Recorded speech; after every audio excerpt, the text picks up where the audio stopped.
but the point is we'll be discussing that right now. So the point is that right now we see that there's a huge shortage of resources which all of us are facing. And I don't think so there's any single doctor right now here in the meeting who would not have been receiving more than 15 to 20 calls every day to arrangement of remdesivir or drugs or oxygen or even beds at their respective hospitals.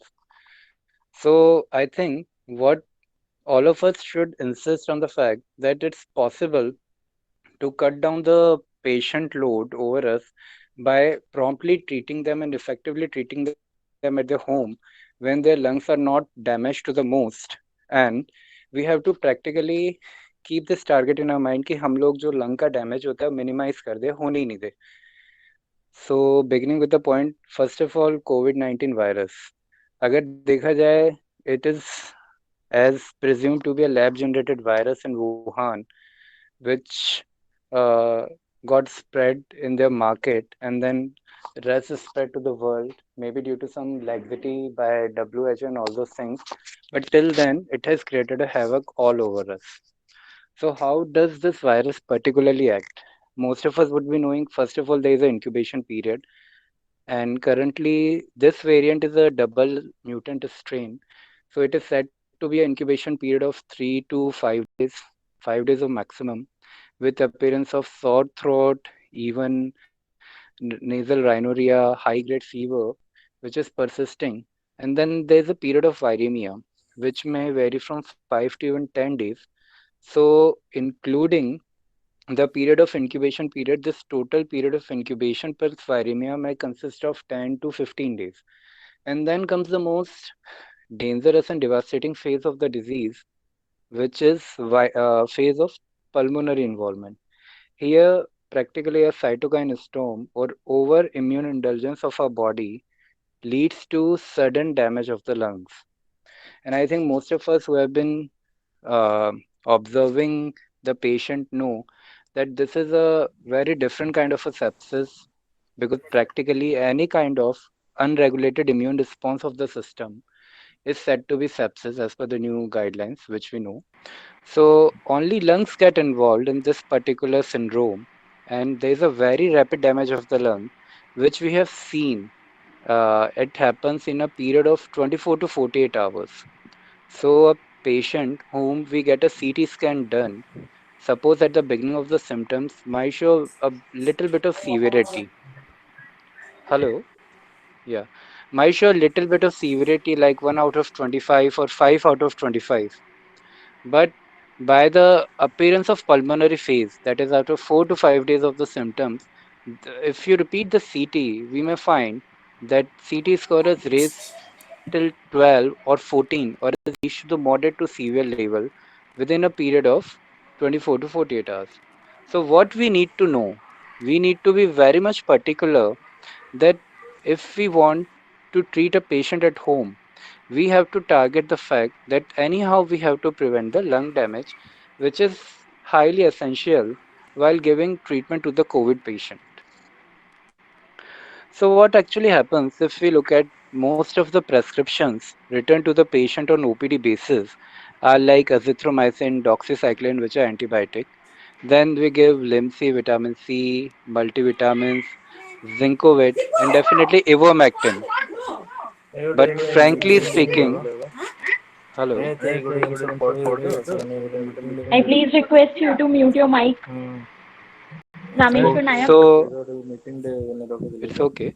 So generally, what happens that these are not the very specific drugs which are meant to treat the COVID patients. We have to be very much particular, first of all, that how we have to treat the COVID patient. Decreasing the viral load, as we have seen many times, doesn't have much effect on the pulmonary phase.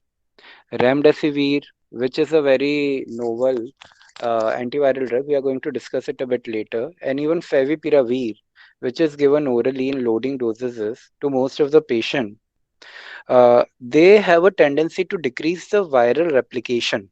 But still, there are no particular paper or no particular good quality evidence that if we are able to decrease the viral load, then also the amount of immune response of our body would be decreased in response to decreased viral load. So there are many times patients who have very severe symptoms like persistent fever, very high risk CRP, but still the pulmonary changes in pulmonary phase are not very much evident. But on the other side, we have seen so many patients who have absolutely no symptoms, absolute symptomless, and suddenly they present to us with sudden fall of saturation, and their CRP will not significantly raised. So, how should we target our treatment therapy? So, here at our RMLs, what we do mostly if we are trying to treat the patient on outside basis, me and most of my colleague, we have to we target to break down the cytokine storm as early as possible to prevent it and give adequate anticoagulant to the patient. So when we need to introduce steroids and anticoagulants, so all of us need to understand that steroids are the only drugs which are even proven by the studies and have a good quality evidence to break down the cytokine storm. And if they are introduced at the right phase, that is ending of the viremia phase and beginning of the pulmonary phase, then we will be able to prevent any kind of lung damage, or even though lung damage is started, then we will be able to prevent it to progress further, and in this way we can maintain the patency of the lung of our patients, and hence we can practically prevent the major complication of coronavirus or COVID disease, that is the complete lung damage caused due to virus induced cytokine storm. So now we'll see how we have to do it. So as we have discussed the phases, incubation period, viremia period and pulmonary phase. So हम लोगों को ये करना होता है कि from the onset of symptoms this time, on the fourth day and the fifth day, we keep on tracking the inflammatory markers, which are C-reactive protein, serum ferritin, serum LDH. It's not an inflammatory marker, but that is more indicative of the tissue damage, especially RBCs. And finally, our CBCs, we all know about the leukopenia, lymphopenia, and KFTs and LFTs. So, if from the beginning of the symptom our patient is having raised CRP levels, so it would be highly indicative that yes, we must expect a high cytokine storm in such kind of patient. So what we do at the end of the fifth day or the beginning of the sixth day, and if we have got a CT scan done, and even on the fourth day of symptoms, our patient is having high CRP with high involvement of lung, we should still consider, not still, we should absolutely consider introducing steroids, and that to high dose. Like here, orally, we like to give 16 milligram of methylprednisolone twice daily, that is 32 milligram, or 40 and at times 60 to 80 milligram of prednisolone. Even dexamethasone, you can give up till 6 milligram or 6 milligram, that is your 12 milligram per daily, in cases with very high suspicion of reaching a cytokine storm, because that is the only way we can break down the beginning of the cytokine storm. And after that, once you have initiated the therapy, you give it for first 3 days and tell your patient to repeat the CRP once again.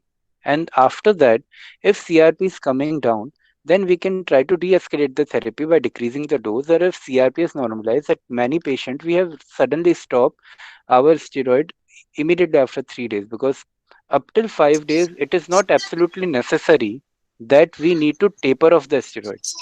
But yes, if CRP is not going particularly down, or CRP or our inflammatory marker persisting, then we have to continue steroids for longer time, keeping track of the CRP and inflammatory markers and gradually taper it down. And the second most important component of the therapy is blood thinners. And I will tell you why. Because most of us be aware with the pathology of the lung which we face in COVID patient. They are of two types, L type and H type. H type is said to be heavy type of lung, where there's lots of inflammation, lots of edema, and lots of de-recruited lung. So what happens here? We can give Lasix, make the lung more negative, try to reduce the edema, give steroids, and it has a higher recruitability by maneuvers. So these lungs, they have a better prognostication on medications. But on the other hand, the L type of lung, which is light weighted, where alveoli are already recruited and there is least of interstitial edema. Here, the main pathophysiology is believed to be the microthrombus formation because COVID virus itself induces a very high procoagulant state in all of the patients. So, introducing the blood thinners, like most of the, we have so many range instead of Claxon because Claxon is subcutaneous. So, while treating the patient at home, it might not be very much convenient for patient to give subcutaneous drugs, Claxon, to the patient. So, what we need to do, we can nowadays we have various novel anticoagulant agents like rivaroxaban, then apixaban or our factor 10 inhibitor, and dabigatran, a kind of direct thrombin inhibitors. They are more safe, they are more reliable, and you can also trace their activity quite frequently and quite conveniently. So, on the fourth and fifth day, if we add ecosprin and if we add these novel anticoagulants, then these two forms the main basis of treatment of coronavirus complication prevention. And this way, we can avert the cytokine storm, which is causing actual damage to the patient. And why we need to add ecospin and dabigatran? Because most of the patient they ask, since both are uh, blood thinners, wouldn't they be harmful in a combination? Ecospin, as we know, or any antiplatelet agent is required to prevent a clot formation in the arteries. Because in arteries, we have very high rate of flow of blood. So due to shear stress, there's always a first of all platelet clumping in the mechanism, and then there's a formation of fibrin. So in that way, to prevent arterial clot, anti platelet agents are always required. And then to prevent any kind of venous clot formation, we give apixaban, dabigatran, or rivaroxaban. So now what comes up to be the part that very effectively we have to take care how to break down the fever. Most of the time we are prescribing dolo, but we have to be very much particular to break down the fever in cases of COVID patient. We need a combination of anti-inflammatory agents like ibuprofen, mefenic acid with paracetamol. That is not so in case of dengue, which we used to thought because giving such anti-inflammatory agent used to actually cause a cascade of coagulation defects. But that is not so in COVID. To break down the fever, we need to add such anti-inflammatory agents with paracetamol. So till now we have seen that the only way proven to break down the cytokine storm is proper introduction of steroids at the right time and continuing anticoagulation. And we have seen various patients who have been absolutely asymptomatic, not even requiring steroids. Even after 4 weeks of subsidence of symptoms of COVID, 4 to 8 weeks, there have been various cases who have presented with deep venous thrombosis, who have absolutely remained asymptomatic during their period of illness of COVID.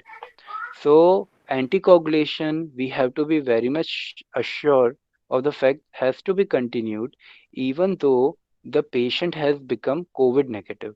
Because there's a very unique case, it's not been reported, but one of my colleagues is a cardiologist at Shillong in Negrin there, that's the PGI, and there was an 18-year-old girl who has presented after 6 weeks of COVID with changes of ST depression.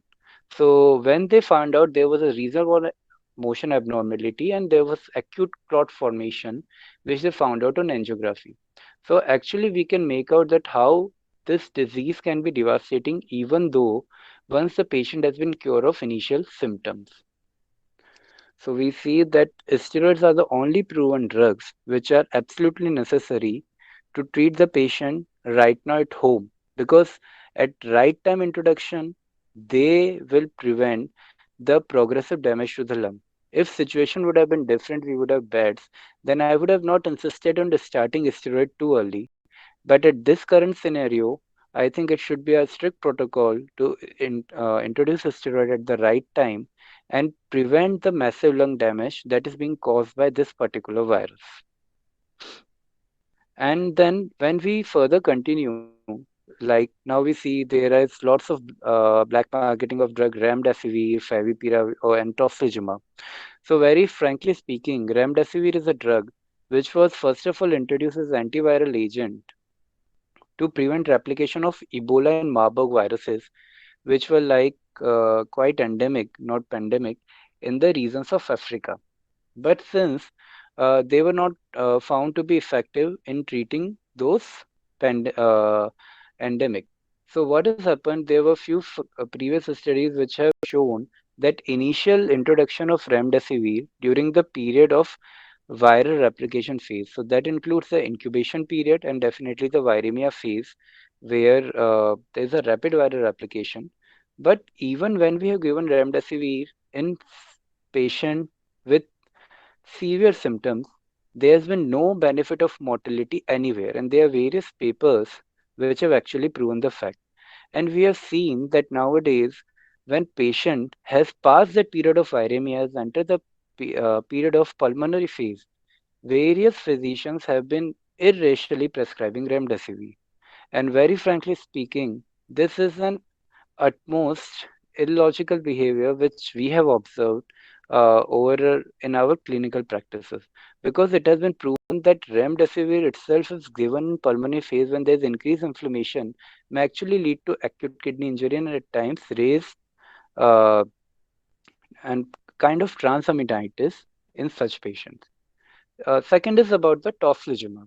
So we see that tocilizumab was initially a drug that was prescribed in patient of rheumatoid arthritis because it is a potent IL-6 receptors inhibitors. So sarilumab is another drug which is as competent as tocilizumab but not well being used in India. And then this particular IL-6, not receptor but IL-6 inhibitor directly. There is I'm forgetting selextizumab maybe that is the kind of a name which is being given. So tocilizumab is said to be a drug which might be useful when despite right introduction time of the steroid or when we have forgot to introduce a steroid at the right phase or initiation of pulmonary phase to practically give a break to the process of cytokine storm. It has been found to be patent in such patients, but there's still no proven benefit in terms of mortality and recovery of the patient. And plus, it induces a very high level of immune suppression, which might lead to a good amount of secondary fungal infection. So, Gangaram has been trying to report, maybe soon their paper might come out, a case series where they have given tocilizumab to so many of the patient, and after tocilizumab administration, their patient has suffered severe aspergillosis infection, for which even they have to do complete mandibulectomy for many of the patient because of aspergillosis. So we see tocilizumab is not a wonder drug, and it may has its own side effects. So it has to be used racially and not has to be like given in each and every patient, which is being practiced, I think, in most of the places at small nursing homes, which we have seen. It's not like that I'm criticizing anything or criticizing the decision, but yes, if what I mean to say, tocilizumab is not there, it doesn't mean that our patient will have to face mortality. Steroids and blood thinners are still the main role which are required. And there are other certain options to the tocilizumab. If patient is having a complete cytokine storm, which is not being controlled by steroid or any other thing, then certain new drugs and therapies arrive. First of all is cytozorb, which we have used persistently in our clinics. I mean to say in Ramanaloya Hospital, and we have few patients and we have given this particular cytosorb therapy. Even though in sepsis, I know there are no particular mortality or morbidity benefits in patient, but two of the patient who were on persistent NIV after cytosorb therapy improved and finally got shifted to the wards. So as an alternative, at a time when tocilizumab is being bought for like 2 to 2.5 lakh rupees, this is also effective therapy. Then there is another introduction of bevacizumab, and there are other therapies. If we are feeling that patient is not responding to steroid, we need to introduce something like tocilizumab. We can consider alternative options as such, and we should not try to leave our patient helpless or attendants just to go out there and keep on searching for tocilizumab. As we have decided that the right time to start anticoagulants or corticosteroid is when the viremia phase ends and the pulmonary phase is about to kick in, because at that time is the most chance of anyhow lungs getting damaged due to the immune response. And after that, voluntary proning. Voluntary proning is the utmost way to recruit the de-recruited part. As even if most of the my colleagues who have been like in the ICU have been using voluntary proning techniques, or even intubated patients who are regularly prone, because we know that once lungs have been damaged, like if we see in COVID patient, whenever we see the CT scan, the ground glass resonators start to appear from the periphery, and then it reaches posterior pars modes. So whenever we prone the patient, the physiology of lungs and chest changes in such a way that it allows recruitment of most of the de-recruited alveoli. And the concept of baby lung is clear that once most of the lungs are involved, the amount of good lung which is left even in the adult is too small. So from that's a Gatnoni very paper that was published, and from there the concept of baby lung came in. So proning practically helps to keep the baby lung quite inflated, and also the lungs which are borderline, they which regularly get deflated, they also get recruited on voluntary proning. So voluntary proning is a very good technique, and it can actually help us to get the saturations of any of our COVID patient quite better. Supposedly, if the saturations are 85 to 86%, voluntary proning regularly in a compliant patient with introduction of steroids may bring the saturations to 92 and 93% on the room air in next matter of 12 to 24 hours. So voluntary proning and even lying on lateral decubitus or left lateral decubitus should be always insisted in our patients who are getting treated at the home. So introduction of steroids, introduction of blood thinners, a good antibiotic coverage in order to prevent any kind of second infection, keeping a track of inflammatory markers to continue or trying to taper the steroids are the best ways we can actually treat any patient of COVID at the home. Because in this manner, we are able to prevent the lung damage. And if we are able to avoid the lung damage, and we are able to prevent the early pulmonary phase in any patient, none of them would be requiring what we say admission to the hospitals, and this way we can prevent the load. And also remdesivir, tocilizumab, favipiravir, even ivermectin, because ivermectin was first introduced when Australians find out that in vitro studies in some duck embryo cells, when they introduced ivermectin in that particular scenario, viral replication of COVID virus or coronavirus was absolutely inhibited. And then few studies from Bangladesh last year, they also insisted on the fact of ivermectin. We're practically seeing right now ivermectin has no role, at least in this double mutant virus, which is right now threatening the Indian population. And finally, I think there's another point of toning and doffing. I think most of us has been working in the ICUs now more than a year. So we are very well versed with procedures of donning and doffing, but there are some particular things we particularly do at RML, that once we have finished our all the work in the ICU or in the wards, COVID wards, and when we are about to come out, then just before coming out, we keep a bottle of spirit, properly more than 70% volume by volume alcohol, and we just spray it our all the head area and our hands areas, and we wear triple layer of gloves. So after spraying that all over our head neck areas everywhere and on the hands, we take out the first layer of gloves. So there are two still more layers of gloves which are highly sterile. And when we come out, then we start to take out the our PP kit, because in that way it's something like that we are able to actually what we say decrease the virus that has been adhered on the PP kit during that time.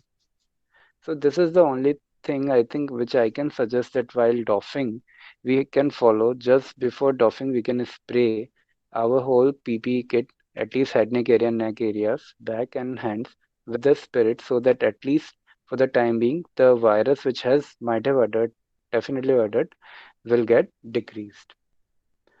And regarding some latest update of the COVID management, which we have seen that bevacizumab is there, and even FDA approved cytotoxic therapy is there for a very massive cytokine storm. and no particular role of remdesivir in the mortality benefit is there, and remdesivir has to be given in the early viremia phase. Once pulmonary phase has occurred, there is no meaning of introducing remdesivir, and steroids are the only drug which have a proven treatment. Now there are many facts. People say that there's a good study of dexamethasone, good study of methylprednisolone. So what I'd like to say, it's all the personal choices. Like here at RML, we believe in giving methylprednisolone over dexamethasone because we believe it is high, more efficacy and potency in the lung areas, but it also has its own side effect of more water and sodium retention in comparison to dexamethasone. So it's like that everyone has their own kind of taste and therapy while treating the patients.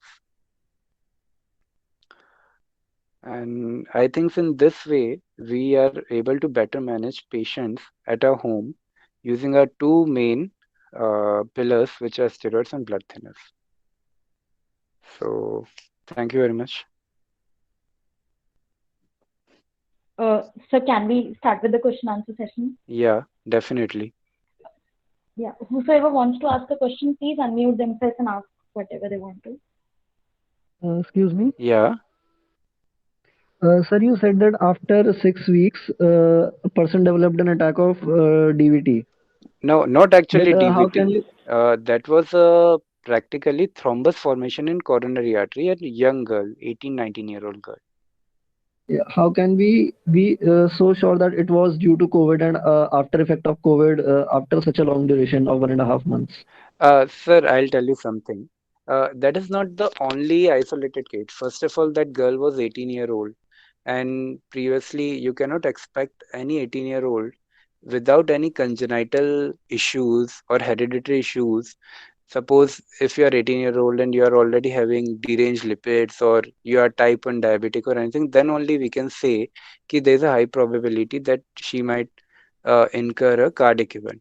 But a patient who has been absolutely normal before COVID and after 6 weeks of COVID, uh, event like this occur, so they were able to make sure that they ruled out each and everything, and they were sure that yes, the event of thrombosis in coronary artery has occurred in post-COVID, and that is the only reason. And that's not the only case. You will see various case reports reported all over India with various incidents of DVT. Even I've seen a patient absolutely asymptomatic, and after 4 weeks of healing, he suddenly came up with swelling, the classical symptoms of the DVT.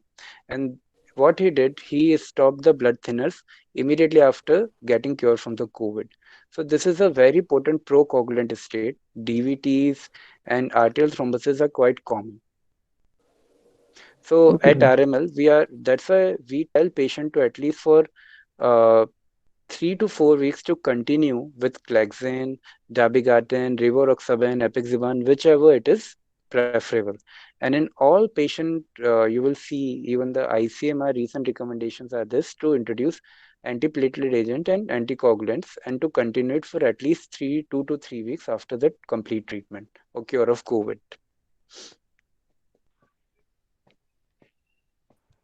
Uh, Ankit sir, am I Hi audible? Gaurav. Yeah. Ankit sir, so the very beautiful session, sir. So the carryover message, what you have given, you have tried to give us to, we should try our best to manage at home. Sir, you are a multi-specialist, and sir, and since we are not specialists, sir, in No, no, sir. chronological First of all, I order, like to sir, wait a minute. Here, I like to say sir. I'm not a super specialist. Everyone is a specialist. The only difference which we have, suppose that I've done MD in comparison to most of guys before, and I had just entered a phase of super specialist. So clinical knowledge सबका equivalent होता है और मैं शुरू से believe करता हूँ हम सब कलीग हैं and I think as a colleague we should talk the only difference I है कि मैं शायद ज़्यादा समय से आरएमएल में रहते हुए पेशेंट्स ज़्यादा देख रहा हूँ but that doesn't make me any different from all of you guys I am very particular about it या please So that is a modesty of yours, not sir. हम आप मॉडेस्टी इसको बट दैट प्रणाम is a करते हैं. That is fact okay, fine, sir. Fine, sir. I take my word, sir. या But the thing, fact remains, sir. Fact remains. This is your modesty also, sir. Sir, we have to manage the patient. We have to try to manage the patient at home, because as we are seeing that a lot of the rush is coming in the hospital, and the situation of the hospital is going to be worse and worse by day. Sir, please kindly repeat the chronological order in which the patient gives the history also. So up to when we can manage at home, and to our best of the prescriptions, sir, regarding the steroids also, regarding the CRP values also, at what time we should advise the patient to have this these markers, to have the study of the markers, and at Okay, what time. Gaurav. Yeah, Fine, sir. got the point. So it's very simple. आज के time पे जब pandemic है तो मेरे ख्याल से जितने भी हमारे सब कलीग्स हैं सबके पास first shot of fever sore throat से ही फोन आ जाता है कि यार मेरे को फीवर आया है हाई ग्रेड। इस बार this virus is throwing fever of up to 103, 104, not responsive even to paracetamol. So within 1 and 2 days, patient will call any one of us. So we should consider कि जो incubation period था वो खत्म हो गया है, वायरिमिया फेज आ गया है।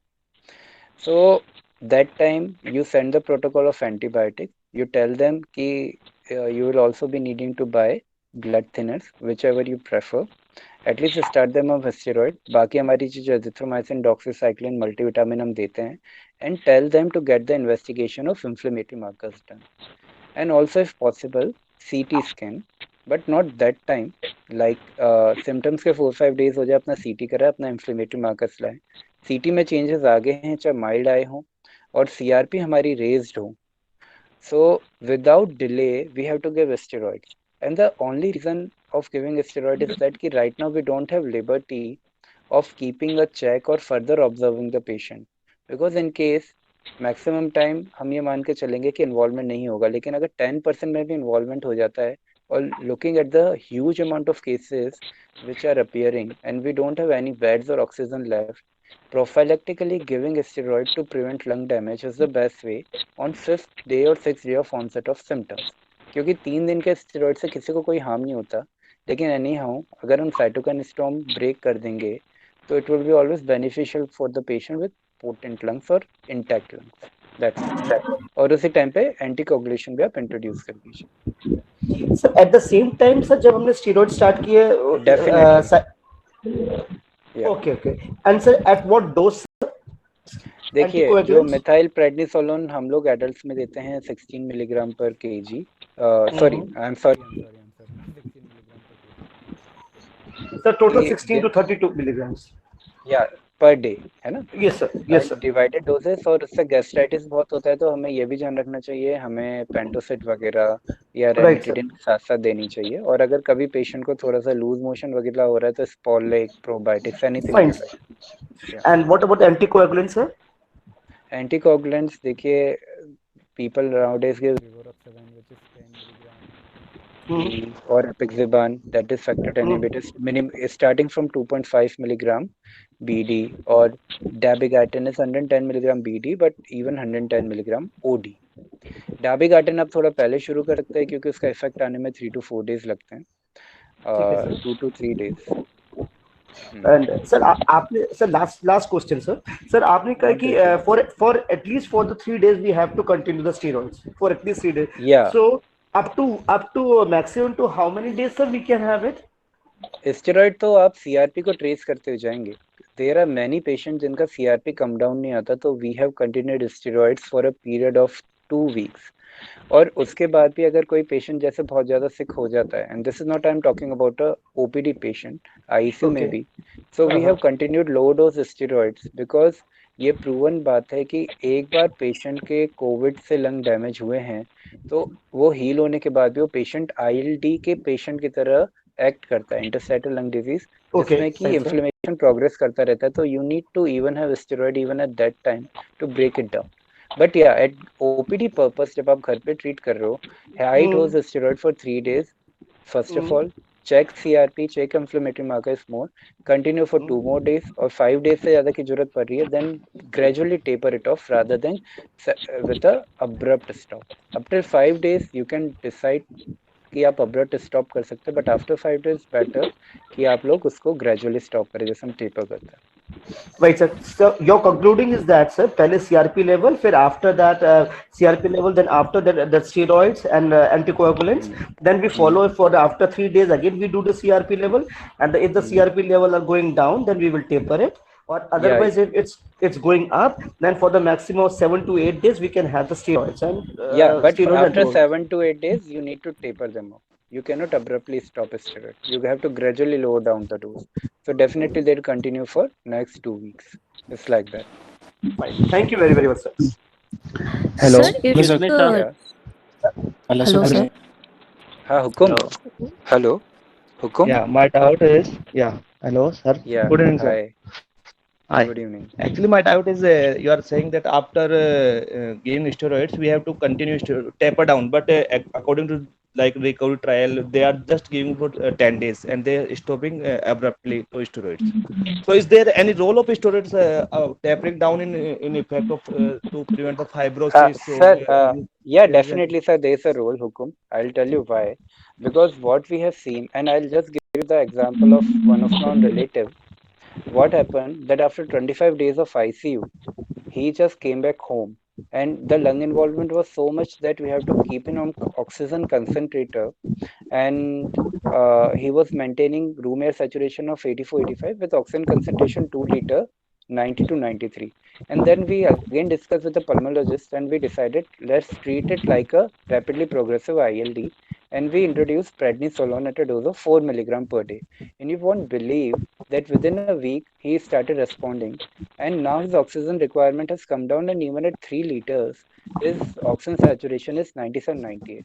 So we Okay, sir. don't have a proper studies, but yes, Yeah. definitely Actually, that's why I'm I saying study. ki, ha, Yeah, I study that both articles regarding that. Some are saying that they are beneficial. They are saying that these can be harmful in yeah, if you these can be long harmful, term. but yeah, Uh, COVID itself, it has some residual inflammatory activity in lungs, which it has probably damaged more.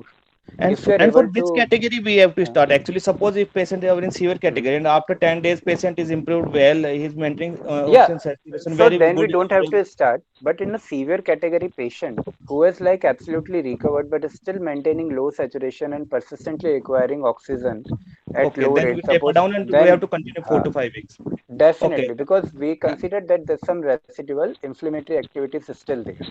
okay, This one more thing. hypothesis. Yeah, One if patient recovered well, suppose of yeah. seventh day that saturation going It has down, recovered mostly definitely. seventh day it's go down like 90 Yeah, to yeah, yeah. 87, Huh, 88, and after huh. starting steroids and patient saturation improved on day 12, day Mm-hmm. 13, Mm. like 95, 96. Then I don't Yeah. think that we have to continue taper down. We Ha. should we can stop abruptly now after 10 days. नहीं नहीं नहीं, what I will still say, because the basic physiology says कि अगर आप steroids को 2 weeks से ज़्यादा करते हो तो इस reason not only inflammation, एक हमारी physiological axis भी होती है, Oh, वो भी harm हो जाती है abrupt से, तो yeah, better है आप उसको taper that ही कर लो. yes, हाँ, actually considering that part also, है ना? that part I considered already because Yeah. I asked this doubt many teachers also. They said that हाँ, this thoughts of the schools that after more than 5 milligram for हाँ. more than 7 days was all thought. Now up to 10 days you can give and you can abruptly stop. So I हाँ, that's even what we do 5 to 7 days we stop, but मतलब most of the which we have seen, मतलब I still okay. believe that कि वो taper हो जाना चाहिए. But you are right that recent studies have said कि आप 10 days पे भी taper करेंगे तो Uh, physiological axis पे कोई फर्क नहीं because आएगा. I have seen many Hmm. patients who are especially who are diabetics and Hmm. in them if are Yes. getting steroids, so controlling the sugar Long at the time ना. home is very हाँ. difficult. That is very dangerous because I Yes. forgot to mention the point. People should know while giving steroid, अगर आप sugar control नहीं करते तो Yes. uncontrolled sugar itself lead to Itself, uncontrolled yes. inflammation, Because और I उसमें was भी आपको IL-6 level yes. raise मिल सकता है, and that is Uh, a very important because point. now Yeah. many call coming daily around 8 to 10 Hukum calls. Sir, sorry sir, Hukum sir, sorry for interrupting sir. आप Yes. प्रश्न पूछने के बाद please अपने आप को म्यूट कर दीजिए सर, आप लोगों की आवाज इको हो रही है, so we are not Okay. Okay, able okay. To understand it. After asking Sure. Question give Ankit sir to respond Sure. And Sure. Please mute yourself sir. Thank you very much Sure. Sir. Sure. Sure. नहीं नहीं, but nice question, Uh, Hukum. Actually, I'm happy. Yeah. sir, Hello, is sir. there any role of Hello, sir. Good evening. pirfenidone? Pardon. Uh, Role of pyrfenidone. Pyrfenidone. They are given a pulmonologist uh, to prevent हाँ, I fibrosis. know. नहीं, but I don't think so. We have used it in ICU, very frankly speaking. So pulmonologists might be giving it. I've seen many pulmonologists giving it like for, on OPD basis, even after they are continuing it. But I have not personally used this drug as my own. So I'll practically defer to comment upon it, because for that I need to see the proper papers on that. and I still believe giving steroid would be a better choice than that drug. Actually, sir, we are using that because many patients coming after recovery, and many patients already taking these drugs. So I I don't know know. that particular Hmm. system is effective or not. So I asked this question. Okay, thank you very much. Hmm. But thanks. Nice question, Nukum. Yeah. Good evening, sir. Hello, sir. Yeah. Yeah. Sir, actually, after single dose of anticoagulant, there was blood and sputum. So the anticoagulant Okay. therapy was stopped. But then, Huh. should we continue it? Because after that, Tranexa was given Tranexa to stop the bleeding. And Acha, what should be that's a done nice in that question, case? Muskan Bagar. Thank Because you. here I like to say something. We have a whole battery of tests. So you know what happens कि अगर हमारा patient जैसे घर पर है, अभी हमने उसी के बारे में बात की थी, तो पेशेंट सीरियस नहीं हुआ है. So before introducing your anticoagulants, you always have time to look at the coagulation profile. First of all, that is APTT and PT. So I will still suggest that कि अगर हमारे APTT या PT level raised हैं, तो it's always good to withhold the anticoagulation and see when they are getting normalized, and then you can reintroduce them. अगर वो persistently बड़े आ सकते हैं, तब भी आप उसके डिले को रोक सकते हो, और फिर we have to see some other reason that why it is happening, because we should not only keep on focusing कि अगर कोविड हो गया तो पेशेंट को कुछ और नहीं हो सकता है. इतना बड़ा पैंडेमिक है, तो हमें हमेशा हिस्ट्री लेनी चाहिए कि पेशेंट को प्रीवियस तो कोई हिस्ट्री नहीं ली है. और मैं आपको बताता हूँ, जैसा आपने कहा कि स्प्यूटम में ब्लड आ सकता है, why it couldn't be covid with tuberculosis, है ना? So there could be some Sir, differential diagnosis also. Yeah. yes, sir. If the PT-INR is normal now, so after या. how many days we can start that anticoagulant therapy? देखिए, very frankly speaking, if you are sure there is no active trauma, so you can always start anticoagulant therapy. हम लोग अपने ICU में जब फ्लेक्सिन देते हैं मुस्कान, तो उसमें ये होता है कि अगर Yes, sir. 1.5 के नीचे आईएनआर है, तो it is recommended anyhow to give at least prophylactic dose of anticoagulants.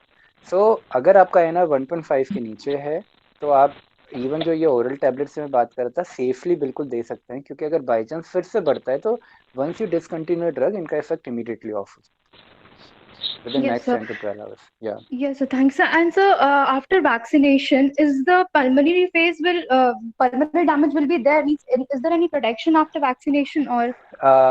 Yeah, I like to say something कि अभी तक जो डेटा है हमारे पास आए, even though it's rigged, what we have seen, we have done a very massive vaccination. इवन जब ये पैंडेमिक शुरू हुआ था, उससे पहले हम 11 करोड़ लोगों को वैक्सीनेट कर चुके थे.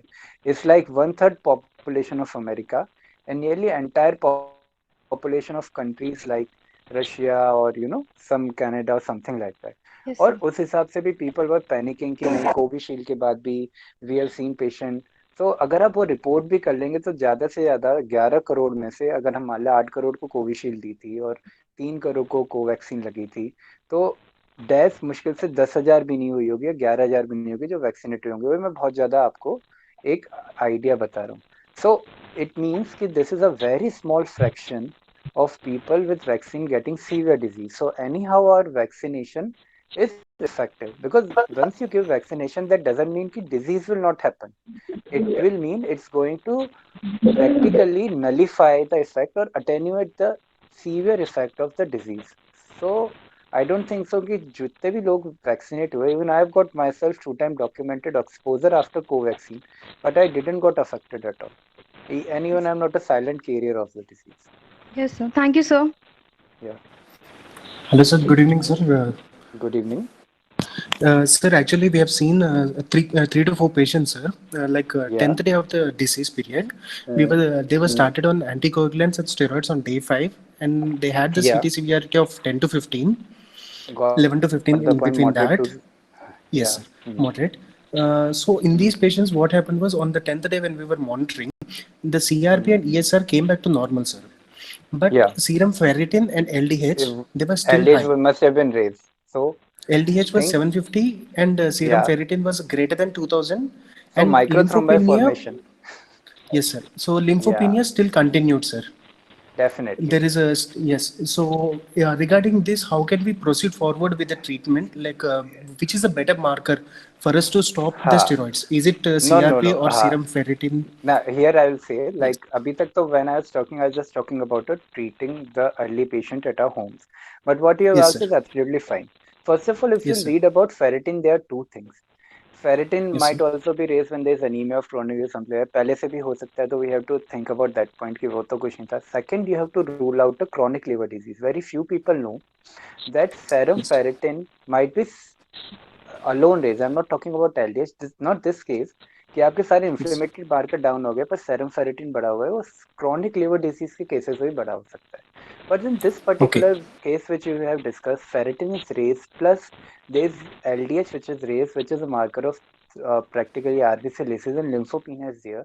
You need to suspect a component of maybe microthromboembolism persisting in the lungs, which could also lead to a persistent hypoxemia and type 1 respiratory failure.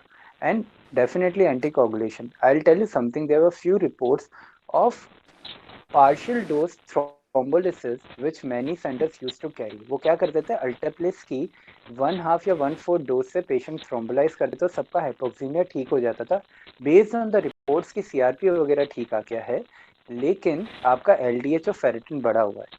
And very frankly speaking, these markers will be raised in patient who are already admitted or in the ICU, because अगर हम लोग early steroid और वो drug डालते हैं उसके बाद भी हमारा पेशेंट डिटेरियोरेट होता है तो anyhow that patient need to find a bed in the ICU.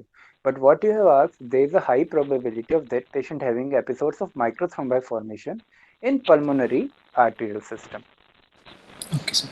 So, Yeah. so basically, the saturations were actually normal on room temperature only. They were 80, 98, 99. They were maintaining like that, but still Okay. these are raised. So this the हाँ, so laboratory you and the need to clinically continue. there's a हाँ, difference. So, yeah, definitely. So you need so to continue with the anticoagulants should be anticoagulation. continued. Okay. Definitely, and that's why I was saying that it has to continue even once the symptom has reversed, patient has become negative. And that's why I Okay. particularly said that even after 4 to 6 weeks, you can find various patients with episodes of DVT, microthrombosis, and all these things. Yes, yes. And one more small thing, sir. Yeah. Which is better, sir? Like for anticoagulant, is it low molecular weight heparin subcutaneous injection or rivaroxaban orally? Can we continue? Like, Sir, I which is think better? whenever if we are continuing a patient in OPD Yes, basis, always giving oral tablet is convenient. And these are definitely. proven novel anticoagulants. So I will never try to give at least any of my patient a pain of needle prick every day in subcutaneous tissue.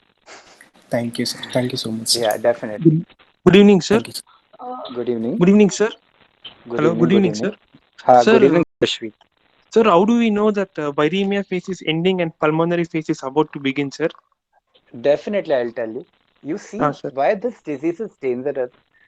Many of the patients have deteriorated at a phase when what has happened कि sir हमारा fever खत्म हो गया है, everything has subsided down, and suddenly after 2 days patient is coming, breathing difficulty हो रही है and saturation from 98 has fallen down to 84. So when viremia phase ends, suddenly the clinical symptoms become silent and this rapid cytokine storm will develop and it silently kills the lungs or silently damages the lungs. This is the only disease where you'll find deaths are happening in the ICU and patient is not even requiring any kind of inotrops. Liver functions are fine, kidney functions are fine. Rarely you find any patient with AKI or acute liver injury or anything. Maximum time lungs are involved and at few times you will find myocarditis due to virus. So this virus is anyhow particularly rapidly targeting lungs and damaging them, sparing all Thank you, other sir. things. Yeah. Hello, sir. Hi Ria. Hello, hi Alka. Sorry. Hello. Good evening, sir. Very informative session. Sir, Yeah. as you already told right now that the question had been asked about that what's the duration between the viremia and pulmonary phase involvement. It means Hmm. if the patient is having sign and symptoms like if you got infection 5 days back, but another vitals are normal, SpO2 and Hmm. temperature is ranging between 98 and Hmm. 99 or can. Hmm.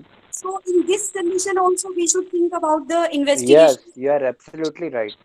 The transition phase will definitely begin from fifth, sixth day of the symptoms to maybe seventh, 8 days. So this duration, this period now of fifth day of symptom to 8 day of symptoms, this pulmonary phase can set up anytime. So you have to be very much attentive, keeping check of the CRPs and all those things. And best thing is that you get the CT scan done during this time, 5th day, 6th day, and keep patient ready with blood thinners and steroids. Okay, sir. Hmm. Good evening, sir. Good evening, Disha. Sir, can D dimer levels be a guide for starting anticoagulants?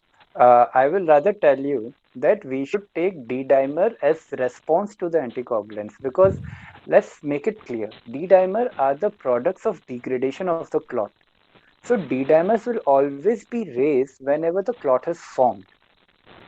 So we have to be very much particular about the fact that D-dimer and serum fibrinogens, you should keep a track of both. And if serum fibrinogen is falling down, then it would be a better indicator कि clot formation is going on. And D-dimer will only raise when clot is formed and it has started getting, deteriorated or destructed by enzyme system. So your anticoagulation, if you are giving, will rather indicate that now after anticoagulation, D-dimer is falling down. So your anticoagulation is effective. But if D-dimers are rising, it means clot has already formed. So definitely I will rather suggest that we start even anticoagulants when D-dimers are normal. Okay. Okay, sir. And another Yeah. question, sir. Is blood glucose monitoring recommended for non-diabetic patients who are on Definitely, steroids? whenever you should at least do prophylactic, not what I'm saying, you should actually do active screening, even those who are non-diabetic, because there are two reasons. Acute inflammation always causes stress hyperglycemia, है ना? Even non-diabetic patient with acute illness may have increased level of blood sugars. That is the normal body response.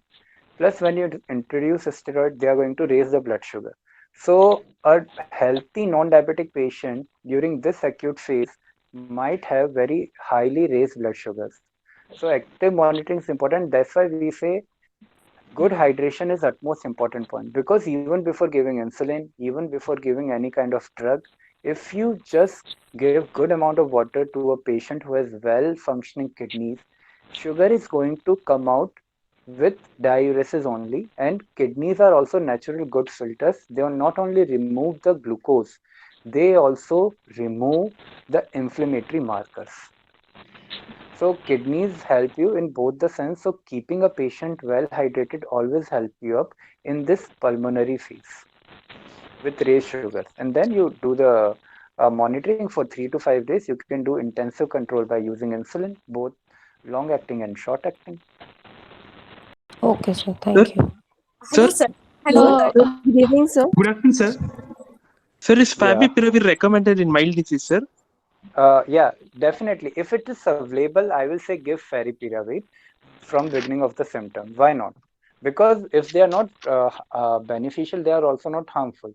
But only if it's available to the patient. Because what is nowadays happening now, people are stocking remdesivir and favipiravir both. So people, they become like absolutely tense by the fact कि मुझे तो favipiravir मिला ही नहीं, मैं ठीक हो पाऊंगा या नहीं. This is what I always insist, that even though we don't have favipiravir or remdesivir, our main stay of treatment is to break down the cytokine storm using steroids. Sir, what is the timing, sir? Is it like within 72 hours during viral replication phase, sir, for Yeah, favipiravir? definitely. Even I will tell you when to start favipiravir, what I feel. Suppose you have contact and you are sure you might be in an incubation period, you start favipiravir. अगर आपका RT-PCR negative आता है, आप छोड़ दो, क्योंकि incubation period में भी तो वायरस साइलेंटली रेप्लिकेट करता है. So practically during whole incubation period and viremia phase favipiravir is effective. पर वायरेमिया फेज में तब तक वायरल लोड बढ़ चुका होगा. सो व्हाट आई बिलीव कि अगर आपको किडनी फंक्शन टेस्ट नहीं है, आपका शॉर्ट कॉन्टैक्ट है, तो मैं तो काफी जगह ये करता था कि आप लोडिंग डोज ले लो, 1 या 2 दिन फेविपिराविर लो, उसके बाद आपका रिजल्ट आने का वेट करो. पॉजिटिव आता है तो आप कंटिन्यू करो, और उसी समय से आप वायरल एप्लीकेशन को कम कर दोगे. क्योंकि the best way to decrease viral application that is minimum, that is due to incubation period. So favipiravir तो ऐसी दवा है, आप अगर है तो आप उसको इंट्रोड्यूस कर दो, नेगेटिव आए तो बंद कर दो. व्हाट डू यू से? Sir, but compliance is not much good, no, sir. Like we should take like 4 tablets, 8 absolutely right. tablets. Sir. Because it causes severe gastritis and that is sir. very much, मतलब mentally भी patient को लगता है यार मैं इतनी सारी दवाइयाँ कैसे पॉप अप करूंगा. Sir, can we take remdesivir only, sir? Like it is IV, no, sir? No, sorry sir. Very frankly speaking, I will tell you, remdesivir हम लोग अपने आईसीयूज में 1.5 घंटे के ऊपर देते हैं and I have seen severe reactions going down. मैं आपको बताता हूँ, remdesivir can bring your BP down suddenly. और एक और ड्रग आईवी में लोगों को पता नहीं होगा इतनी डेंजरस होती है. आपको पता है आईवी पैरासीटामोल 1 ग्राम इन्फ्यूजन भी आप देते हो ना, it can bring down your systolic BP by 20 to 30%. There are case reports on that. तो जो ड्रग बहुत डेंजरस होती है ना, उसको हमेशा ऑब्जर्वेशन में देना चाहिए, not at home. Okay, sir. Thank you, sir. Good afternoon, sir. Good evening, sir. Good evening, sir. Yeah, hi Charvi. Sir, I wanted to ask that is there any role of blood thinners and steroids for mild disease? Definitely, Charvi. Whenever we say mild disease, right now you have to be sure कि उस mild disease में भी सीटी का involvement, मतलब lung का involvement होना शुरू नहीं हुआ है. वी शुड एक्सप्लिसिटली सी कि व्हाट इज द क्राइटेरिया. अभी हमारे पास बेड्स नहीं है, ऑक्सीजन नहीं है, तो right now you are treating any patient. अगर वो आपको माइल्ड फेज में भी लग रहा है, you don't have liberty to observe him for next 2 to 3 days, क्योंकि हो सकता है उसमें सडनली आपका लंग इन्वॉल्वमेंट बढ़ जाए. So that's why I am persistently insisting कि इवन माइल्ड डिजीज भी आप उसको 3 days के लिए स्टेरॉइड दे दो, उससे उसका कोई नुकसान नहीं होगा. लेकिन अगर आपने 5th या 6th डे की माइल्ड डिजीज पे भी दे दिया, तो यू विल बी श्योर कि एटलीस्ट आपने साइटोकाइन स्टॉर्म अगर बाई चांस आने भी वाला होगा, जिसकी प्रोबेबिलिटी लीस्ट है, आपने उसको प्रिवेंट कर दिया है ना. एंड ब्लड थिनर्स आपको एसिम्प्टोमेटिक में भी देना है, क्योंकि एसिम्प्टोमेटिक पेशेंट्स में भी डीवीटी रिपोर्टेड हुआ है ना. It's like that. Okay, sir. आप Sir, लो डोज sir, में if दो, पर दो. okay, sir. Sir, if a Yeah. patient is having mild hypertension, then can the combination of ecosprin and dabigatran be given in that patient? हाँ, मेरे को पता है, काफी लोगों ने पूछा था. देखिए, मैंने सब लोगों को बताया कि हाइपरटेंसिव ब्लीड इतनी आसान नहीं होती है. एक तो हाइपरटेंसिव ब्लीड तब होती है जब आपका मैलिग्नेंट अनकंट्रोल्ड हाइपरटेंशन होता है. एकदम तो किसी पेशेंट का प्रेशर 220 नहीं जाता. आप जब हाइपरटेंसिव होते हो तो that is a chronic process. तब तक आपकी वेसल्स उस प्रेशर के हिसाब से टोन्ड अप हो जाती है. और ब्रेन में कभी भी हाइपरटेंसिव ब्लीड होगी ना, आप देखेंगे मोस्ट ऑफ द टाइम उसमें कोई ना कोई जो एन्यूरिज्म फाइंडिंग्स आती है ना, हमने पढ़ा हुआ कि एन्यूरिज्म्स हो जाते हैं, उसमें ट्रॉमा हो जाता है, उसी वजह से होता है. 160-150 पेशेंट विद डैब्लेक्सा या this will never lead to a arterial bleed. हाँ, बशर्ते वो पेशेंट 89 ईयर्स का नहीं हो. तो Apixaban is a safe drug, dabigatran is a safe drug, rivaroxaban is a safe drug. And Even sir, I Clexane wanted is a to safe drug and proven drug. I wanted to ask that, sir, if there is a patient and that patient has reached day 10 and to day 14 of the sir, and we have not started the anticoagulants, can we add them now? Yeah, definitely. Any time is the right time to start patient on anticoagulants. Even though late, but you started, it's going to benefit the patient. Okay, sir. And sir, I wanted to ask just one more question. Sir, if the patient is having intractable cough and sir, the CRP and other inflammatory markers are not raised in that patient, but still the patient is having intractable cough and sir, also the SpO2 is normal for that patient. So what should be done for that patient then?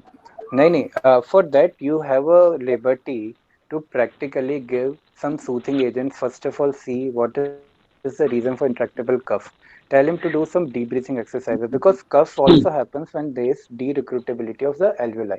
That is a way जिससे कि उस sudden pressure से lungs कोशिश करते हैं उनको री-इन्फ्लेट करने की. थोड़ी एक्सरसाइज कराइए, थोड़ा सा सूथिंग एजेंट दीजिए, सीआरपी का ट्रैक रखिए, और सीटी स्कैन में भी इन्वॉल्वमेंट नहीं है तो डोंट नीड टू पैनिक, है ना. आप सेट्रिजिन भी दे सकते हैं. जनरली आप एंटी इंफ्लेमेटरी ऐड कर सकते हैं. उसके बाद नहीं कर रहा है, then you need to think about few other things कि ये ऐसा क्यों हो रहा है ना.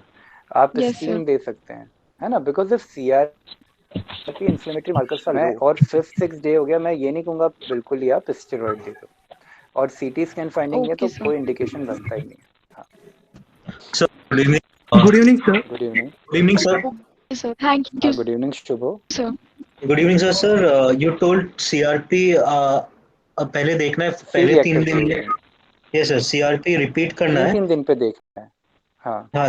every 3 days देखना है, sir. And what is the sir target of CRP, मतलब कब बोलेंगे CRP high? हाँ, मैं बताता हूँ। देखिए, सबसे पहले कुछ भी हमें चेंज करने के लिए एक रिलेटिव हमारे पास वैल्यू होनी चाहिए। हम लोग शुरू से आईसीयू में बिलीव करते हैं कि जब पेशेंट हमारे पास आईसीयू में आता है, इवन तो घर पे भी आप ट्रीट करते हैं, आप उनकी बेसलाइन इन्वेस्टिगेशन ले लीजिए।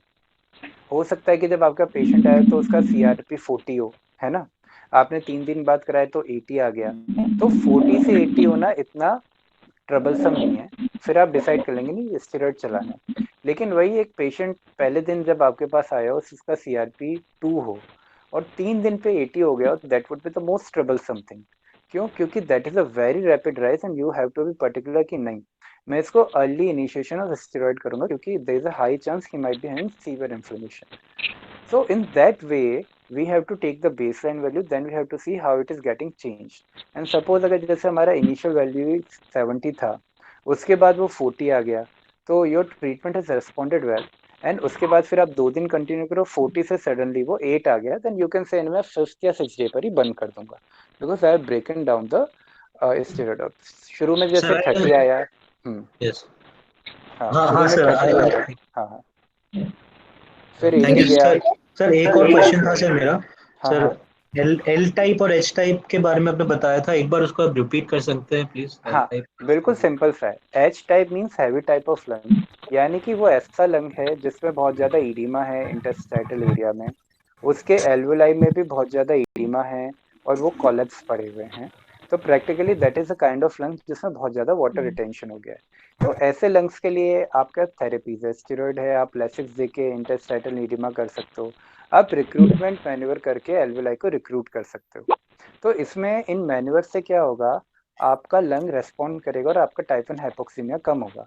एल टाइप यानी लाइट वेट टाइप का लंग, उसमें क्या है कि ज्यादा इंटरस्टाइटल इडीमा नहीं और उसके एल्वेओलाई पहले से डी रिक्रूटेड है या टोटली रिक्रूटेड है ना? उसमें आपके पास चांस नहीं कि आप इडीमा कम करो या उनके रिक्रूटमेंट जो डी रिक्रूटेड पार्ट है रिक्रूट करो। तो इसकी पैथोलॉजी होती है maximum microthromboembolism that is happening in the pulmonary circulation. तो प्रैक्टिकली उस टाइप के लंग का आउटकम भी खराब होता है in comparison to H type. इसलिए मैंने कहा था कि we have to take these two pillars, steroid and anticoagulation as a main pillars, है ना? Okay, thank you, sir. Sir, and my last Good question evening, is, sir. sir, my last question is that, sir, if it's an asymptomatic vaccinated patient, fully vaccinated patient having asymptomatic or mild disease, sir, is it necessary to start the, as you said, start the steroids and the नहीं, anticoagulants? अगर asymptomatic है, मैंने अभी just थोड़ी देर पहले कहा था, just keep a track of CRP and keep a track of patient CT on 6th and 7th day. अगर सीआरपी बिल्कुल रेस नहीं है और कोई लंग इन्वॉल्वमेंट नहीं है तो लीस्ट प्रोबेबिलिटी है कि वो आगे भी प्रोग्रेस करेगा, है ना? Okay sir, and mild disease हुआ तो फॉर एग्जांपल ड्राई कफ या ऐसा कुछ, सर मतलब फिर भी हम लोग उस टाइम भी हमें शुरू करना है क्या स्टेरॉइड एंड अगर एंटीकोएगुलेंट? मैं what I am trying to say, अगर अपने पास भी बैड नहीं है और आपको थोड़ा सा भी शक लग रहा है तो 3 दिन स्टेरॉइड खिलाने से किसी का हार्म नहीं होने वाला। Start on your clinical judgement, there is no wrong in giving 3 days of steroids. Yes sir, yes, thank you sir. Sir, hello, Good sir. evening, sir. Hello, sir. Good evening, sir. Yeah. Sir, हाँ, I'm hello. getting a mixed responses from the different faculties that Yeah.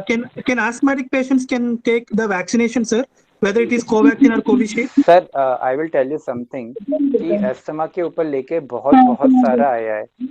I don't know about Covishield but at least Covaxin is a dead virus. So what is happening, हाँ so what is happening कि dead virus से तो ज्यादा Covaxin का कभी ज्यादा reaction आया नहीं है। तो मेरे ख्याल से अगर आप एक्यूट फेज ऑफ एस्थमा में नहीं है, वेल कंट्रोल चल रहा है और उसके लिए आपको सिस्टमिक स्टेरॉइड नहीं लेने पड़ रहे हैं, so I don't think so there is any kind of contraindication for Covaxin. And regarding Covishield, I am not sure, so I will defer to comment upon the activated attenuated live viral vaccine. Okay. Sir, if the person is taking the inhalation steroids, can it be a contraindication? No, sir, because inhalation steroid, they are directly absorbed by the lungs and they get absorbed in the whole area. Really, they get transmitted into the bloodstream. So वो उधर ही effect करके खत्म हो जाता है। तो I don't think so topical steroid और topical like this. Okay, sorry, sir, sorry for interruption. Sir, will नहीं, there be any okay. will there be any contraindication in the patients who is having sinusitis or migraine, sir? Sir, देखिए, any kind of active inflammation, I think so is a contraindication. Sinusitis active हो चाहे chronic हो, वो ongoing inflammation है, so that would, I don't think so कि उस समय किसी को देना चाहिए. माइग्रेन मैंने कभी पढ़ा नहीं इन पर्टिकुलर ऐसा, और माइग्रेन का मेरे ख्याल से जो पैथोलॉजी भी होती है, that is absolutely different from any kind of inflammatory pathology. उसमें से हमारे ब्रेन की वेसल्स बहुत ज़्यादा डायलेट हो जाती हैं और उस वजह से वो इंसाइट होता है. सो मैंने अभी तक ये पढ़ा नहीं है कि patient with migraine has a contraindication towards vaccine, but I need to study that. Yeah. Sorry to comment like this, sir, but one thing I can tell you, one thing I should ask you, sir. Actually, the medical faculty of our college, they said that they can take the vaccine. But when I asked the same question with the derma people and the pharma department, they said that we should stop the steroids using before 1 week and after 1 week of the vaccination. तो steroid तो मैंने कहा systemic steroid, हाँ systemic steroid पे what I am trying to say, systemic steroid are always a contraindication. Why is blood donation not? Sir, है ना, systemic steroids are contraindication. Steroid से है ना कि आपकी इम्यूनिटी बिल्डअप नहीं होगी, और वो क्या कर सकती है, जो इवन आपकी लाइव वैक्सीन है ना, उसको जो अगर इम्यून सिस्टम रेस्पॉन्ड नहीं करेगा तो वो भी कभी कभी उनको शक होता है, या they suspect it could turn out into kind of infection. Sir, should we go for should we consult any pulmonologist, sir, before taking the vaccination? Should we check any parameters like any blood, like any eosinophils, like any count? No sir, I am sorry. मेरे ख्याल से अगर आपको कोई active disease नहीं है तो why you should get yourself checked. Suppose I am fine, मेरे को पहले कोई एलर्जी नहीं है. ये तो देखिए मैं बताता हूँ, this is not the first time we are taking vaccine. इससे पहले हम BCG लेते हैं, इससे पहले हम हेपेटाइटिस B लेते हैं, हम लाइव ओरल टाइफाइड वैक्सीन लेते हैं, और हमारे पास जो हम पोलियो की लेते थे वो भी तो ओरल लाइव वैक्सीन टाइप होती थी, है ना. तो ऐसा नहीं है कि हमने पहले नहीं ली है तो उस समय भी हमें जरूरत नहीं पड़ती थी. The point is that any kind of systemic steroids, they are always a contraindication for any kind of vaccine which we are taking, because the steroid practically immunomodulates all our immunity system. So that goes commonly with COVID or any kind of live viral vaccine anywhere we are taking, even bacterial vaccine. Okay, thanks a lot, sir. And sir, my last question, sir. Sir, recently my uncle got the second dose also, sir. He got second dose of vaccination also, but suddenly, unfortunately, we don't know that what happened. After 4 days, he was experiencing sudden the body pains, and he couldn't even walk, and he was feeling very like feverish. And suddenly he got he was a quite alcoholic, and suddenly he got MI, sir, and he was like he was no more, sir. May I know the reason? I will tell you. No, here I will tell you what would have happened, sir. You might think it might related to the vaccine, but what sometimes happen, a patient who is chronic alcoholic ना, so ये जरूर हो सकता है कि वो sudden decompensation हुआ उनमें, and because of that all these things have happened, है ना. Because अगर आपका decompensated liver failure है जिसमें portal cirrhosis, portal hypertension होना शुरू हो चुका है, such patient might end up in suddenly hepatopulmonary syndrome, hepatorenal syndrome, and even there is cirrhotic cardiomyopathy, which may lead to sudden cardioarrhythmias. And this is quite a relatively new term, which we were discussing last time in one of our classes of patient with some hepatic derangement. You will see in 20th edition of Harrison, there's a small mention about it, and even in Good's critical care book, that the kind of cirrhotic portal hypertension patient में cardiomyopathies हो जाती हैं, और ऐसे जो heart होते हैं, they are even not unresponsive to epinephrine and something like that, और उनमें सडनली एरिथमियास लैंड अप हो सकता है, सडन कार्डियक अरेस्ट हो सकता है. So what I'm trying to say, this could be a probability, and we cannot just relate it to something like vaccine. हो सकता है कि उससे थोड़ा इन्फ्लेमेशन हुआ हो due to live viral vaccine, एक इन्फ्लेमेटरी रेस्पॉन्स सर्ज होता है और उसने इस चीज को इनिशिएट किया हो, but the prime reason has to be related to liver disease. Yeah, thanks a lot, sir. Sir, one last more question, sir. Sir, recently, my friend lost her father, and her mother was struggling now in the government hospital, and she was asthmatic. So, can you please guide me? What can the sort of help that we can ask from the doctors? Sir, first of all, I'm really sorry. This is a tragic event, and my sympathies with all of your families and his family. What I like to say, sir, that asthma is a kind of a disease when it goes into acute exacerbation. Na, sir? Hello, sir. Just Sir, why is can you hear blood me? donation? Sir, can Yeah, you finish, is sir? it Can you coming finish to that? Yeah. What I'm saying, कि asthma is a kind of a disease जिसमें कि बहुत dynamic kind of alveoli की changes होते हैं. इसमें काफ़ी सारे एल्वेलाई कॉलेट्स रहते हैं, काफ़ी सारे एल्वेलाई ब्लॉक रहते हैं, है ना? तो इसमें क्या होता है कि प्रैक्टिकली आपको जो भी अंदर के सिक्रीशंस हैं उनको एक्टिवली रिमूव करना पड़ता है, कई बार ब्रोंक करनी पड़ती है. Would you hold on for a second?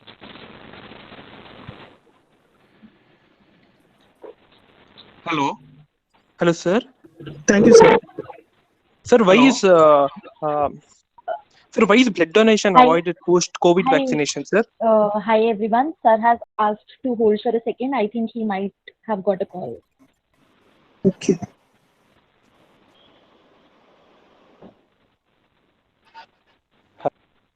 Hello, sir. Sir, why is blood donation not advised post-COVID vaccination, sir?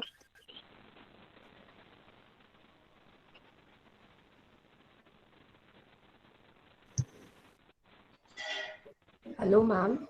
Hello, sir. Will this session be available to us as this is recorded?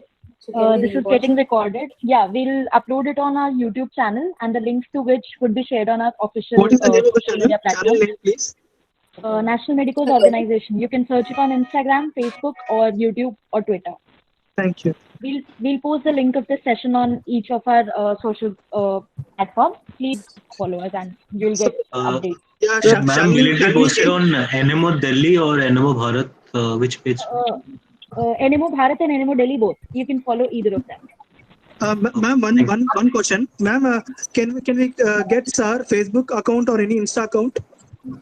I am not allowed to share sir's personal information, but you could surely get the information on our social media handles if sir allows. I'll just ask him. Actually, the sir didn't finish my answer. It was very important. Sir will come back. Sir will come back. He have just got a call. He'll soon be joining us again. Okay. Ma'am, to take all of our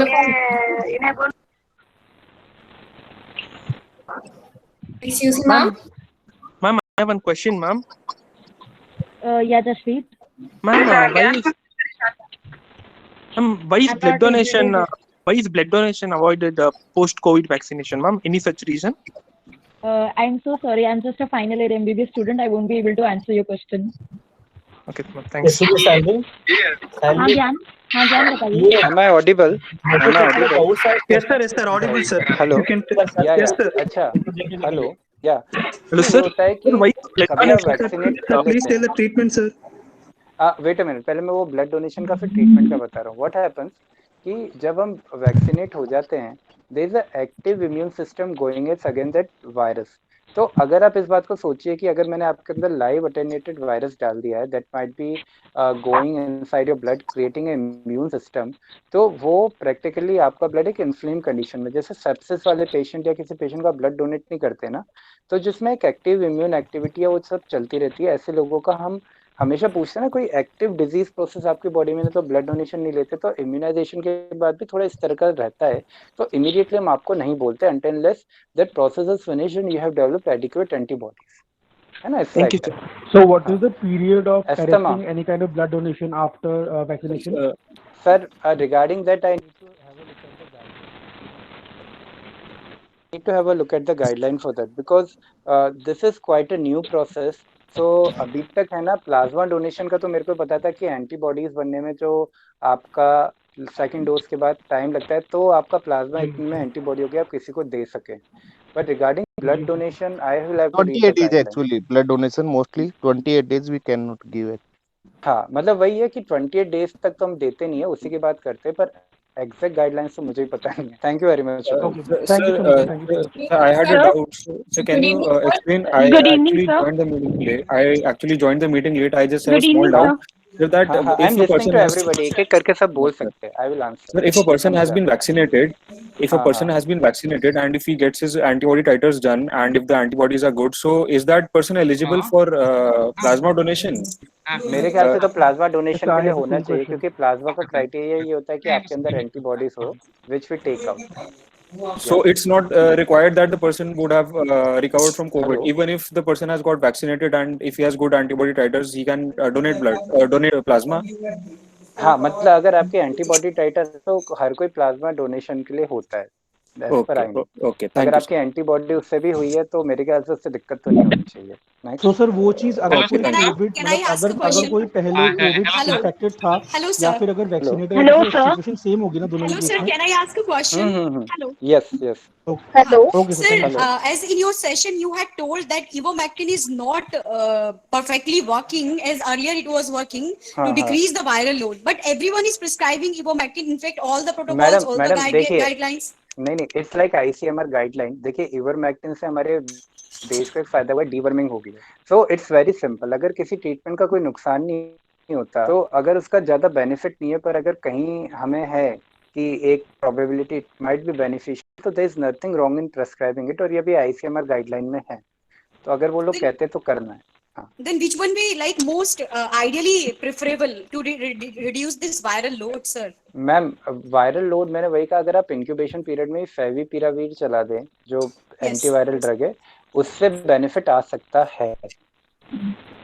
because अभी तक हमारे पास कोई ऐसी study है ही नहीं जो हमें बता दे कि this is level 1 and good quality evidence type है, जिसमें बहुत सारे आरसीटीज हो चुके हो, उनका मेटा एनालिसिस हो चुका हो। तो अभी तो सब हमारे ट्रीटमेंट है ना लेवल सी पर ही चल रहा है, expert recommendation expert recommendation expert recommendation, very frankly speaking. Sir, good evening, Thank you, sir. sir. Thank Yeah. you. Sir, Good evening, sir. actually, I was asking that a lot of people are afraid that if they are having any kind of allergic reaction toward Tidbak or any other vaccine or even some drugs like ofloxacin group, then they are afraid to take the vaccine. Sir, can they take the vaccine or is there any kind of test they'll require to go through to ma'am check their? Very, हाँ, मेरे तो जैसे हमारे यहाँ पे भी काफी लोग वैक्सीनेट कराने आते थे, Yes, उनसे एलर्जी की हिस्ट्री ली जाती थी, तो yes, कभी भी उनको किसी, आई डोंट नो अबाउट ओफ्लोक्सासिन और एनीथिंग, पर अगर जैसे उनको सीवियर एलर्जी पहले रही है तो वो लोग क्या करते थे, आई रियली डोंट नो, कुछ जगह का क्राइटेरिया क्या है कि वो लोग कहते थे कि नहीं आप वैक्सीन दे सकते हैं, कोवैक्सीन तो दे सकते हैं, पर कोविशील्ड के लिए मैंने आज तक कोविशील्ड दी नहीं है। तो मेरे ख्याल से कई लाइक मतलब फ्यू प्लेसेस दे से नहीं हम कर देंगे, फ्यू प्लेसेस लाइक दैट कि हम नहीं करेंगे, या एक बार आप क्लियरेंस लेके लाइए, उनसे कंसेंट साइन कराते थे, उनको ज़्यादा देर रोकते थे और पूरा ऑब्जर्व करते थे। तो सब जगह का अपना क्राइटेरिया डिफरेंट है, पर मेरे ख्याल से ओफ्लॉक्सासिन या कोई yes, sir. Drug allergy will never form a contraindication to give any kind of live viral vaccine, क्योंकि And sir, मैं आपको, हाँ, sir, मैं if आपको they're एक सिंपल reactive एग्जांपल देता हूँ, towards एक मिनट में। Tidbak, yes, sir. नहीं नहीं, मैं इसमें एक एग्जांपल देता हूँ। हमारे जब कभी हम स्प्लेनेक्टमी प्लान करते हैं, या जैसे जिन पेशेंट्स को सीओपीडी हो जाता है, हम उन सबको न्यूमोकोकल वैक्सीन देते हैं नहीं देते, उनमें से कितने सारे पेशेंट को ड्रग एलर्जीज होती हैं, Yes, पर सबको वैक्सीनेशन लगता है, मैं राइट और नॉट? yes, अगर sir. हम उसको इस हिसाब से, pneumococcal vaccine is a very potent vaccine which can induce a very severe reaction, पर नहीं होता। So drug allergy will never form a kind of this thing. Even I don't think so. Asthma itself should be a kind of contraindication until the patient is not in an acute phase. And sir, if and they are reactive towards Tidbak, because I've seen a lot of people reactive towards Tidbak and then they are afraid to get this vaccine. So मतलब वो तो हमें थोड़ा mental counselling करनी पड़ेगी, because live viral vaccine के बाद अगर आपको सिम्टम नहीं आ रहे तो वैक्सीन अच्छी नहीं है। Mild fever, myalgia, these are signs that your body is generating immunity. Yes, So that is rather a good thing about any vaccine कि अगर आपको ऐसे आते हैं। इवन पीपल आर अफ्रेड कि एक या दो कोई रिपोर्टेड केसेस थे जिसमें जीवीएस वगैरह हुआ है, पर मैम वेरी फ्रेंकली स्पीकिंग, अगर 11 करोड़ वैक्सीन में से कोई एक केस कभी जीवीएस का या कुछ होता है, तो that doesn't mean failure, that means our yes, vaccine are highly effective, क्योंकि अगर उनके मेजर साइड इफेक्ट होते हैं ना, तो 10 लाख डोजेस में से 1000 लोगों को बहुत ज़्यादा इम्पैक्ट हो चुका होता। yes, sir. Thank you so much, sir. Good evening, sir. Good Sir, evening, sir. good evening, sir. Sir, what are the points to be kept in mind for home management of controlled diabetes with mild and symptomatic COVID? हाँ बच्चे, अगर आपको diabetes है, और मैं आपको बताता हूँ, not about only any Covid infection, कभी भी आपके घर में कोई भी पेशेंट सिक हो जाए, इवन नॉर्मल वायरल हो जाए जिसमें बहुत हाई ग्रेड फीवर आ रहा है, आपको हमेशा शुगर रेगुलरली चेक करके फॉर द टाइम बीइंग अगर पॉसिबल है तो आप जो दवाइयों को बंद करके मेटफॉर्मिन वगैरह आप इंसुलिन पे ले लीजिए और फिर वापस से दवाइयाँ शुरू कर दीजिए। बिकॉज एक्यूट फेब्राइल इलनेस किसी भी तरह की हो, acute sugar control is very important और शुगर कंट्रोल की रेंज हमारी 150 to 180 होनी चाहिए। So not about COVID, any infection, good hydration and good sugar control are utmost first priority, even in ICUs, even in wards, even at the home, and this will lead to early recovery from the illness. Sir, what to do with the steroids? How can we give steroids in these patients? हाँ, definitely. What you do, you keep the hydration intact. You start steroid, you start monitoring sugar. आपने pre breakfast लिया, किसी अपने senior से पूछ लीजिए, act rapid insulin का pen आता है, कितने यूनिट्स लगाने हैं, फिर बिफोर लंच कर लिया, बिफोर डिनर कर लिया। पेशेंट को आप दिन का 3 to 3.5 litre of adequate water intake दे रहे हो, उनका यूरिन आउटपुट अच्छा आ रहा है, your patient would be fine. So one question. So one. Pregnancy. How to do home management in pregnancy and lactation? Pregnancy is a very different thing. मैं अभी से क्लियर कर देता हूँ, किसी भी प्रेग्नेंट पेशेंट में कोई ब्लड थिनर बिना पूछे नहीं देना है। सबसे बड़ी बात है, Ecospirin is the only choice of drug जो आप प्रेगनेंसी में सेफली दे सके, वो भी एक बार कंफर्म करके देनी है। Pregnant patient, pregnancy is a state of decrease immunosuppression, so any how उसमें कोविड के साइन सिम्टम किसी प्रेग्नेंट फीमेल में नहीं आए। So don't give any drug, don't be in any Hari, just keep a highly observant voice for that thing, है ना, because any single dose of steroid would be harmful. Ecospin and Clexane are still fine, पर वो भी आपको पूछ के देना है और बहुत सोच समझ के देना है।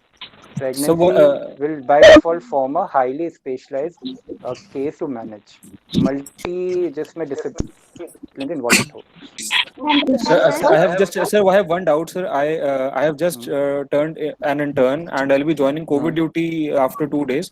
So I just want to ask that, sir, can you throw some light, some instruction about donning and doffing of PPE, because I wasn't there in मैंने the वही last बताया session, था।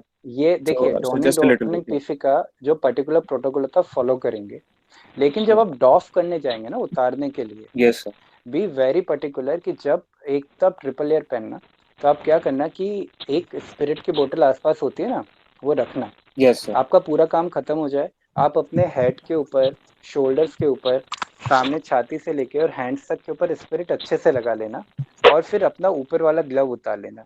एटलीस्ट इससे क्या होगा कि वो आपका पूरा सरफेस एरिया डिसइंफेक्ट हो जाएगा। और फिर जब आप बाहर जाएंगे तो जैसे उतारना उतारे, क्योंकि क्या होता है कि जब आप फेस से उतारते हैं ना तो आता है। दूसरी सबसे जरूरी बात जो मैं हमेशा करता हूँ, जब पूरा डॉफ ऑफ हो जाए, अपने नेक ऑफ द नेक, पूरी नेक, आपके शोल्डर रीजन को, आपके बालों को, कान को, बैक ऑफ द ईयर्स को, सबको थोरोली सोप वाटर से वॉश करना। आप लोग कभी भी इन्फेक्ट नहीं हो सकते। Okay, thank you, sir. Thank you. Hello, sir. Hello. Sir, if the D-dimer level is 950 but other markers are normal, then तो फिर क्या करना चाहिए? कौन से anticoagulants prefer करने चाहिए? Heart problem and have told him, can you take vaccine? Is it contraindicated in that case that if a person is well in the heart?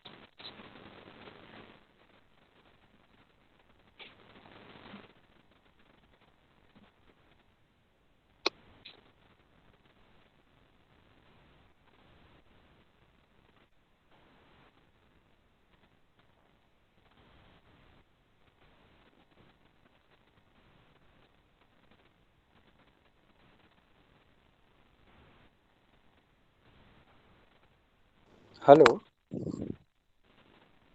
Hello Hello, sir. Hello, sir.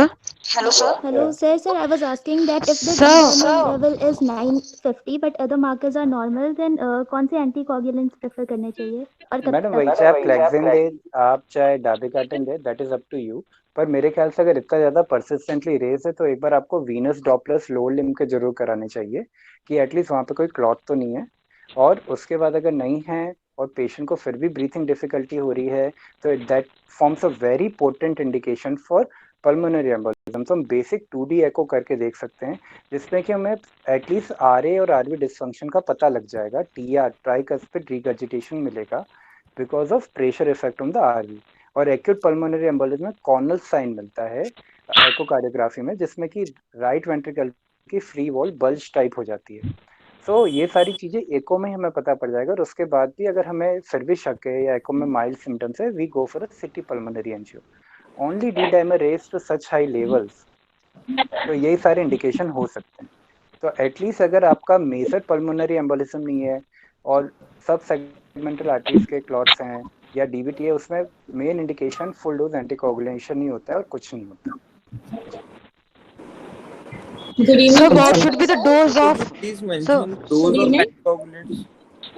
हाँ देखिए sir, अगर जैसे कि रिवोरोक्साबेन है तो 10 milligram OD चलता है, एपेक्सिबान 2.5 milligram BD चलता है, डैबलेक्स है डैबिगैटिन 110 जो चलता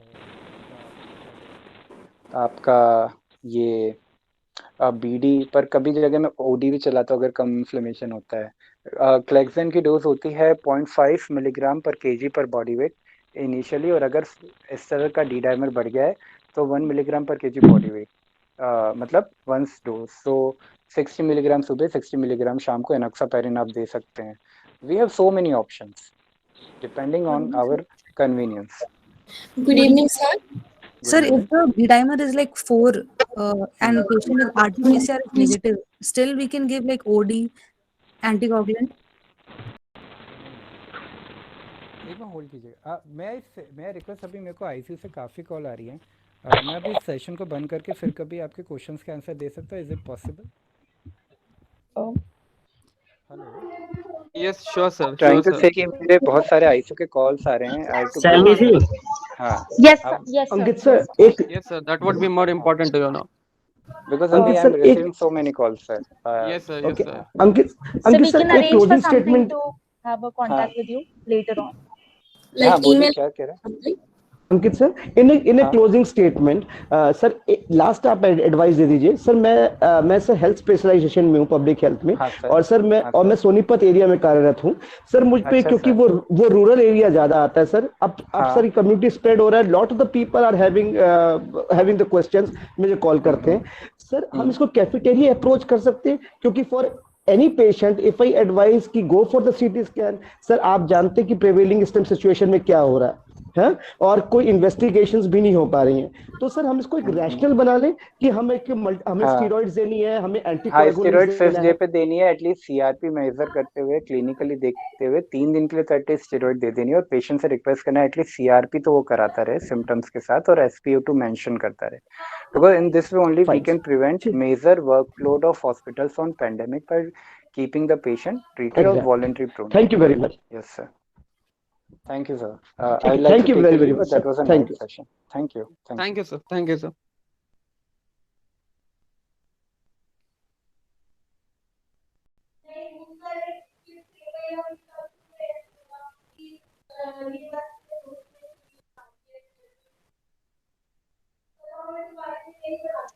Thank you so much. Thank you. It was really a informative session.